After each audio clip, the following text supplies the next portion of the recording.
Problem है अंदर solution है। Let's brain it.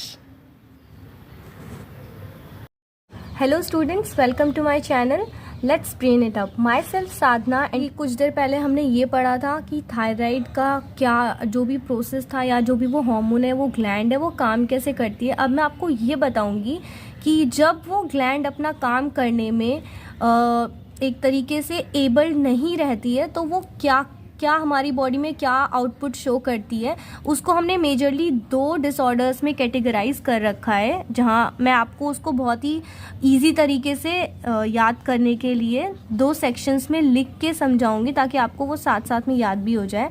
जैसे कि हाइपोथायरॉयडिज्म एक तरफ और दूसरी हाइपरथायरॉयडिज्म, और इस तरफ आएगा हाइपोथायरॉयडिज्म। मैं आपको सबसे पहले तो ये बता देती हूँ कि जो हाइपो वर्ड का मतलब होता है, उसका मतलब होता है किसी चीज़ का कम होना, और हाइपर तो हम सब जानते ही होंगे कि हाइपर मतलब किसी चीज़ का बढ़ना। तो यहाँ पे वो थायराइड ग्लैंड जो कि ओवर एक्टिव होगी, यानी कि जितना एक्टिव होना चाहिए उससे ज़्यादा एक्टिव होगी, और दूसरी तरफ अंडर एक्टिव, यानी कि जितना उसे एक्टिव होना चाहिए उससे वो कम एक्टिव होगी। ये इस तरीके की थायराइड होगी। ये पहला पॉइंट है दोनों का। दूसरा, इस पेशेंट को जिसको हाइपरथायरॉयडिज्म होगा, मेजर पॉइंट ये होगा उस पेशेंट में आपको बहुत ही ज़्यादा वेट लॉस देखने के लिए मिलेगा, और यहीं जो आपका हाइपोथायरॉयडिज्म वाला पेशेंट होगा उसमें आपको बहुत ही ड्रास्टिक वेट गेन देखने के लिए मिलेगा।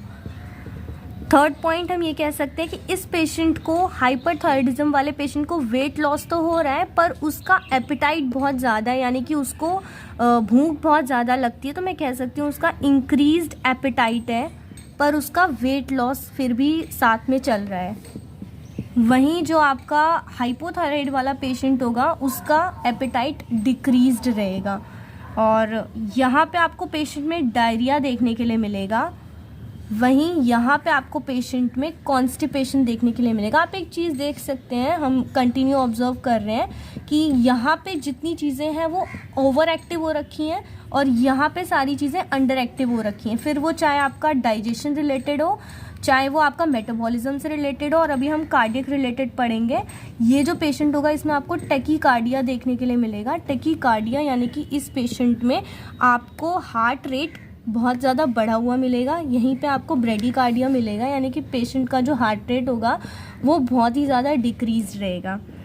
जो लास्ट में मतलब सबसे इम्पॉर्टेंट पॉइंट मैं आपको यहाँ पे समझाऊंगी वो ये है कि यहाँ नर्वस सिस्टम भी इन्वॉल्व है, और इस पेशेंट में आपको बहुत ज़्यादा एंजाइटी और नर्वसनेस देखने के लिए मिलेगी क्योंकि ये पेशेंट हाइपर एक्टिव है। और ये वाला जो पेशेंट है इसमें आपको डिप्रेशन देखने के लिए मिलेगा क्योंकि ये जो पेशेंट है ये बहुत ज़्यादा अंडर एक्टिव है हर तरीके के मेटाबॉलिज्म में। तो ये था basic difference between hyperthyroidism and hypothyroidism.